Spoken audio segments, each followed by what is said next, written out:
त्याच्या पुढच्या भागाला सुरुवात करूयात. चल मी निघतो. लगेच कुठे निघालास? थोडं थांब की, निवांत गप्पा मारू. कुणालच्या बोलण्यावर अंशने अगदी नॉर्मल टोनमध्ये उत्तर दिले. दोघे एकमेकांना दुर्लक्ष करत असल्याचं दाखवत एकमेकांच्या चेहऱ्याचा अंदाज घेत होते. दोन्ही चेहरे अगदीच नॉर्मल आणि हसमुख होते. जुन्या मित्राला भेटल्याचे भाव आणि तोच आनंद चेहऱ्यावर होता. राग द्वेष कुठेही नव्हता. नाही रे, निघतो. नॉर्मली मी कॉफी घेतली की माझं दुखणारं डोकं शांत होतं, पण बहुतेक माझ्या डोक्याला सुद्धा तुझ्या हातची कॉफी मान्य नाहीये. अचानक दुखायला लागला आहे. मस्करीच्या आडून त्याने टोमणा मारून झाला होता. अंशने त्याच्या चेहऱ्यावरचा गोंधळ लपवण्याचा पूर्ण प्रयत्न केला असला तरी फक्त एका क्षणासाठी त्याच्या कपाळावर आलेल्या ताठ्या कुणालला सुखावून गेल्या होत्या. वाईट नको वाटून घेऊ. मला आणि माझ्या डोक्याला फक्त बायकोच्या हातच्या कॉफीची चव मान्य आहे, बाकीच्यांच्या नाही. पुन्हा मस्करी करत त्याने विषय बदलत सहज पियाचं नाव पुढे आणलं होतं. असं असेल तर पुढच्या वेळेला वहिनींना घेऊन ये. मी सुद्धा कॉफी घेईन त्यांच्या हातची. अंशच्या बोलण्यावर कुणालने अंगठा दाखवतच होकार दिला होता. भेटू लवकरच. तसंच आता माझं इथे येणं जाणं असेलच, अंशने न विचारताच कुणालने सांगितलं. तसं अंशच्या नजरेत प्रश्न उमटला होता. पियाचं माझ्या बायकोचं इथेच एका प्रोजेक्टवर काम चालू आहे. आता बायको जिथे असेल तिकडे मी असेनच ना. कुणालने अगदी हसतच मिश्किल अंदाजात सांगितलं आणि डोळा मारतच अंशचा निरोप घेऊन पुढे निघाला. 2 पावलं पुढे गेला तसं त्याने लगेच डोक्याला हात लावला. त्याचे पाय चालताना अडखळतच होते. त्याला तसं चालत बघून त्याचा ड्रायव्हर लगेच पुढे झाला होता. गाडीत बसून त्याचं बोलणं ऐकत असलेला यशवंत काळजीत होता, पण मागे असलेल्या अंशला बघून त्याला गाडीत बसून राहणं भागच होतं. पुढे काय झालं? काही अपडेट? विराजला फोन लावत प्रथमेशने विचारलं. यशवंतला फोन लावून डिस्टर्ब करणं त्याला मात्र आता योग्य वाटत नव्हतं. म्हणून नाहीतर आत्तापर्यंत तो सुद्धा त्यांच्या कॉलमध्ये जॉईन झाला असता. त्याने तसं विचारलं सुद्धा होतं, पण यशवंतने स्पष्टपणे नकार दिला होता आणि पुन्हा फोन लावायचा नाही असं कडक शब्दात सांगितलं होतं. इतर वेळी प्रथमेशसोबत या आवाजात अशा पद्धतीने बोलण्याची त्याने हिंमत केली नसती, पण आज ते तेवढं गरजेचं होतं. प्रश्न कुणालच्या जीवाचा होता. प्रथमेशने सुद्धा त्याला समजवून घेत पुन्हा फोन लावला नव्हता, पण असं असलं तरीही त्याचं मन ऑफिसमध्ये अजिबात लागलेलं नव्हतं. कुणाल तिकडे त्या वेड्या माणसासोबत आहे इतकंच त्याच्या मनाला माहिती होतं आणि बुद्धीला पटत होतं. कुणालची अपडेट मिळेपर्यंत कामात लक्ष लागणं शक्यच नव्हतं. केबिनमध्ये बसून उगाचच एकच फाईल 3-4 वेळा चालू होतं. तो तिकडून निघाला आहे, विराजने लगेच सांगितलं. कुणाल तिकडे गेला आहे हे समजल्यापासून तो अगदी डोळ्यात तेल घालून त्याच्या लोकेशनवर लक्ष ठेवून होता. लगेच काही होणार नाही, अंश त्याला काही करणार नाही हे माहिती असलं तरी तो तिकडे किती वेळ थांबतोय हे तो बघत होता. जास्त वेळ जर कुणालची लोकेशन तिकडचीच राहिली तर पुढे काय करायचं याचा विचार करत होता. विचार करत डोकं मागे टेकून कुणाल शांत बसलेला होता. काही वेळापूर्वी प्रसन्न आणि हसमुख असलेल्या कुणालचे डोळे लाल झाले होते. डोळ्यात उतरलेली लावा तो बंद डोळ्याआड शांत करण्याचा प्रयत्न करत होता, पण काही केल्याने ते होत नव्हतं. सतत नजरेसमोर येत होता तो पियाचा हॉस्पिटलमध्ये असलेला चेहरा, तिची ती खचलेली अवस्था आणि तिच्या चेहऱ्यावर जाणवत असलेला तोपणा. तिचा चेहरा आठवून तो पुन्हा पुन्हा खचत होता. आज नकळत त्याने पुन्हा तिला संकटात आणलेलं होतं. नाही, यावेळी मी तुला काही होऊ देणार नाही आणि नाही, पण त्याचं लक्ष डायव्हर्ट करणं गरजेचं होतं. म्हणून आणि फक्त म्हणून त्याच्यासमोर तुझं नाव घेतलं आहे, पण आय प्रॉमिस त्याची सावलीसुद्धा तुझ्यावर मी पडू देणार नाही. यावेळी जर त्याने तुला काही करण्याचा प्रयत्न केला तरी त्याला जिवंत गाडल्याशिवाय राहणार नाही. हाताच्या मुठी घट्ट आवळूनच तो मनात विचार करत स्वतःला शांत करण्याचा प्रयत्न करत होता, पण काही केल्याने ते जमत नव्हतं. त्याउलट जितका जास्त तो विचार करत होता तितकाच जास्त त्याला राग येत होता. अंशने कॉफी आणून दिलेली तोपर्यंत कुणालने इथे त्याची पुढची तयारी करून ठेवली होती. तिकडे गेल्यावर तो काहीतरी खायला प्यायला देणार याची कुणालला खात्रीच होती आणि म्हणूनच तो पूर्ण तयारीत गेला होता. कॉफीचे मग पुढ्यात आल्यावर अंशचा फोन लगेच वाजला होता. ताराचं नाव फ्लॅश होत होतं. त्याने आधी इग्नोर केलं, पण नाही, कंटिन्यू वाजतच होतं. सतत तिचाच फोन. शेवटी वैतागून त्याने तो फोन रिसीव्ह केला होता. कोणाचा फोन आला आहे हे माहिती असूनही कुणालने त्याकडे इग्नोर केलं होतं. उलट त्याने फोन रिसीव्ह करावा याचीच तो वाट बघत होता. कुणालसमोर तारासोबत बोलणं किती रिस्की आहे हे जाणून तो बाजूला गेला आणि तेवढ्या वेळात कुणालने त्याचं काम केलं होतं. त्या कॉफीमध्ये काहीतरी मिसळलं आहे हे अगदी काहीच सेकंदात त्याला कळत होतं. त्यानुसार त्याने पुढची तयारीसुद्धा केली होतीच.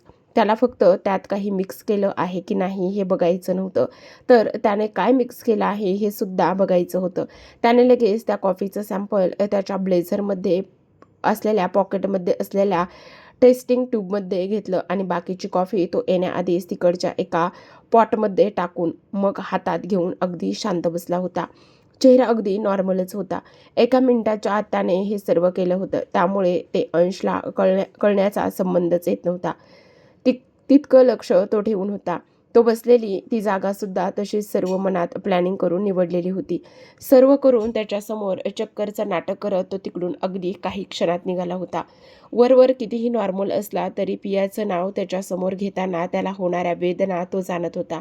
पण हे करणं तितकंच गरजेचं आहे हे सुद्धा त्याला जाणवत होतं. अंश स्त्रियांना टार्गेट करत होता हे कुणालच्या मात्र लक्षात आलेलं. म्हणूनच तर मीनाक्षी असताना सुद्धा त्याने ते पियाला त्रास दिला होता. आता मीनाक्षी गेल्यानंतर त्याने त्याचं लक्ष तारावर वळवलं होतं.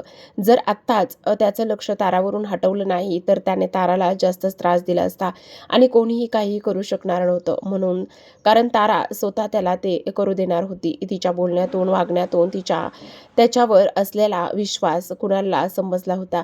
पण ताराला आता काही सांगणं म्हणजे तिच्याकडून अंशला सर्व समजणं होतं. मग ते रागात चिडून असो किंवा त्याला इग्नोर करून असो, ताराला सांगण्यापेक्षा अंशचं लक्ष वळवणं जास्त गरजेचं होतं. पियाला त्रास देण्याचं तो प्लॅनिंग करण्याआधीच त्याने पियाला सुरक्षित ठेवून अंशची वाट लावली असती हे मात्र नक्की होतं. कुणाल सर ते सॅम्पल लॅबमध्ये पाठवले आहेत. गाडीत असलेल्या यशवंतने त्याला सांगितलं तसं भानावर येत त्याने फक्त हुंकार दिला होता. तुम्हाला वाटतं तो कुणालच्या सांगण्यावरून हे करत असेल? यशवंतने विचारलं, पण त्यावर कुणालकडून काहीच उत्तर आलं नाही. तसं तो शांत बसला. मनोज, ऑफिसकडे गाडी घे. अंशला भेटल्यावर यशवंतच्या ऑफिसमध्ये जाऊन पुढचं बोलणं करण्याचं आधीच ठरवलं असताना त्याने अचानकच प्लॅनमध्ये चेंज केला होता. पण त्याला अचानक इतकं शांत बसलेलं बघून यशवंतने सुद्धा पुढे काही न बोलण्यातच योग्यता समजली. यशवंतला खूप प्रश्न विचारायचे होते, पण तो शांतच होता. कुणाल सुद्धा डोळे बंद करून शांत बसलेला होता. कुणाल दादा, मनोजने आवाज दिला तसं डोळे बंद करून बसलेल्या त्याने डोळे उघडले. त्याचे लाल झालेले डोळे बघून दोघेही घाबरले होते. चुकून कॉफी घेऊन त्याचा काही त्रास तर होत नाही ना? दोघांच्या मनात शंका आली, पण दोघेही गप्पच होते. थोड्याच वेळात आलो, त्याने सांगितलं आणि तो झपझप पावलं टाकतच आतमध्ये निघून सुद्धा गेला होता. पिया, आत ये. ऑफिसमध्ये जाताच त्याने तिला बोलावून घेतलं. ती आली तसं त्याने लगेच तिला आपल्या मिठीत ओढून घेतलं. अगदी अस्वस्थपणे तिच्या खांद्यावर मानेवर ओठ फिरू लागला. स्पर्श त्याची अस्वस्थता सांगत होती. त्याला काही न विचारता त्याच्या पाठीवरून हात फिरवत ती त्याला शांत करू लागली होती. त्याला ती तेवढाच प्रतिसादसुद्धा देऊ लागली होती. तर प्रेक्षकांनो, अगदी मोजकेच म्हणजे 3 ते 4च या कथेचे भाग शिल्लक राहिलेले आहेत. ही कथा आता लवकरच संपणार आहे. तर आता प्रथमेशच्या केबिनमध्ये जायचं म्हणून कुणालने प्रथमेशला आवाज दिला. पियाला मिठीत घेत त्याने पुन्हा स्वतःला शांत केलं होतं. मनात अंशसाठी राग होता आणि पियाला पुढे करत असल्याचा गिल्टसुद्धा. मन शांत झाल्यावरच तो तिकडून निघाला. तो थेट प्रथमेशच्या केबिनमध्येच. दादा काहीसा घाईतच तो पुढे आला होता. कुणाल अंशच्या घरातून निघाला आहे हे त्याला माहिती होतं. तो ऑफिसला आला होता हे सुद्धा त्याला विराजकडून समजलं होतं. तो आल्याचं समजताच प्रथमेश त्याला भेटायला केबिनमध्ये निघाला होता. पण केबिनच्या बाहेर बसलेल्या त्या असिस्टंटने आत पिया गेल्याचं सांगितलं. तसं तो पुन्हा मागे फिरला होता. खूप मुश्किलने त्या दोघांना डिस्टर्ब करण्यापासून त्याने स्वतःला अडवलं होतं. पण आता कुणाल त्याच्या केबिनमध्ये आल्या तसं त्याने पटकन पुढे होऊन कुणालला मिठी मारली. दादा, काय गरज होती त्याला असं एकट्याने भेटायला जाण्याची? ते सुद्धा त्याच्या घरीच. मिठीतून बाजूला होत कुणालकडे बघत त्याची तक्रार चालूच होती. त्याला तसं बघून कुणाल गालातच हसू लागला होता. हसू नकोस, मला खूपच राग येतोय. पाणावलेले डोळे पुसतच त्याने अगदी लहान मुलासारखी तक्रार केली. स्नेहाला हे सांगितलं ना तर तिला अजून चान्स मिळेल तुला चिडवायला. तो गालात हसतच बोलला, तू सांग मला, मग मी सुद्धा तिला सांगेन तू एकटाच त्या सायकोकडे गेला होतास. त्याचं बोलणं अगदीच लहान मुलासारखं झालेलं होतं. प्रथमेश, आता तू लहान नाहीस, धीर गंभीर आवाजात कुणाल बोलला. त्याचा आवाज कठोर होता. आहे, याबाबतीत तू काहीही बोललास, कितीही ओरडलास तरी मी ऐकून घेईन, पण तू असले कुठलेही स्टंट मारणार नाहीस किंवा करणार नाहीस. जे काही असेल ते मला सांग. तुला काहीही झालेलं मला चालणार नाही. प्रथमेश नाराजीच्या स्वरातच पण पूर्ण विश्वासाने ठामपणे बोलला. तसं कुणालने डोळे बंद करून एक दीर्घ श्वास घेतला. आणि तुला काहीही झालेलं मला चालणार नाही, त्याने विचारलं. तसं प्रथमेश शांत झाला. उत्तर माहीत होतंच, पण ते त्याला द्यायचं नव्हतं. तो माझा मित्र आहे, त्याला भेटायला मलाच जावं लागणार होतं. कुणालच्या बोलण्यावर प्रथमेश पुन्हा शांत होता. तो फिट आहे, तुझ्यासमोर उभा आहे. प्रथमेशच्या नजरेत असलेली नाराजी बघून अजूनही तो त्याला समजावत होता. तसं प्रथमेश त्याला बिलगला. मला इतक्या मिठ्या मारल्यास तर कायाला राग नाही येणार? त्याने प्रथमेशला नॉर्मल करण्यासाठी म्हटलं. तसं प्रथमेशने त्याच्या गालावर ओठ टेकवले. तुला किस केलं तरीही ती आणि वहिनी दोघीही काहीच बोलणार नाहीत. पुन्हा दुसऱ्या गालावर ओठ टेकवत प्रथमेश बोलला. तसं कुणालच्या चेहऱ्यावर हसू पसरलं. बाहेर कितीही कठोर वागले तरी त्यांच्या जगात मात्र ते असेच होते, अगदी बिनधास्त आणि बालिश. दोघांच्या चेहऱ्यावर हसू पसरलं. तसं कुणाल तिकडून निघून गेला. रिपोर्ट कधीपर्यंत येतील? कुणालने गंभीर शब्दात विचारलं.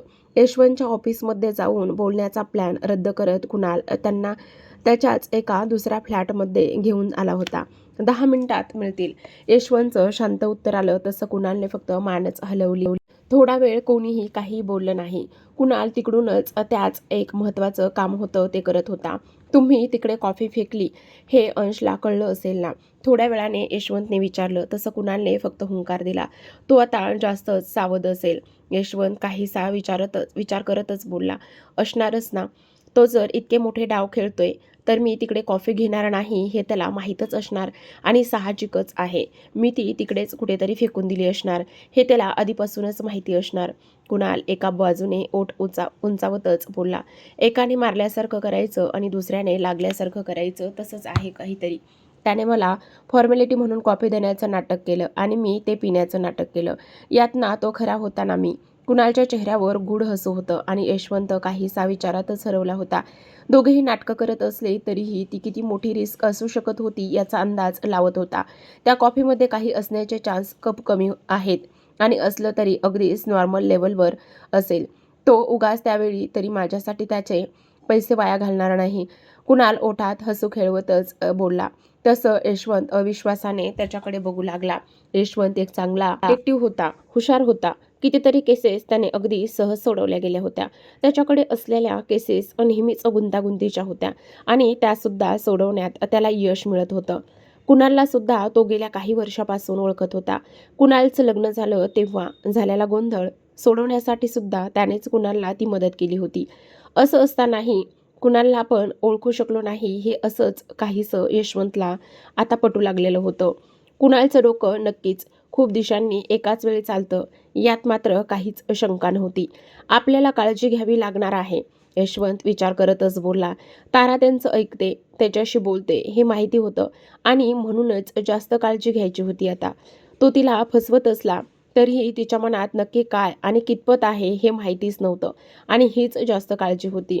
ती तिच्या प्रेमात होती याचा तर अंदाज सर्वांनाच आला होता, पण ती त्याच्यात किती गुंतली आहे हे अजूनही कळलेलं नव्हतं. प्रेमात माणूस चांगलं वाईट कसलाच विचार करत नाही. जर तारा त्याचं सर्व ऐकत असेल किंवा तिला जर तो कुणालच्या विरुद्ध भडकवत असेल तर तिला आवरणं फारच कठीण होणार आहे हे सुद्धा त्यांना आता कळून चुकलेलं होतं.